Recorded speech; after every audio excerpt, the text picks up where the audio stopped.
Just like Luke 17:21 says that the kingdom of God is within you. Within you is where exactly? Within you is inside of you. And the location of heaven is your head, because heaven is above.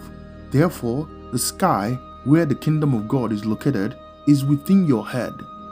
And within your head is your mind.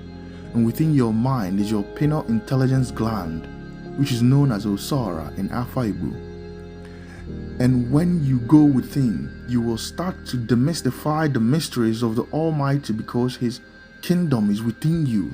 Matthew 6:22 says that the light of the body is the eye. If therefore thine eye be single, thy whole body shall be full of light. What the Christian God is saying in Matthew 6:22 is that when you activate your pineal gland, which is your third eye, your whole body will become light.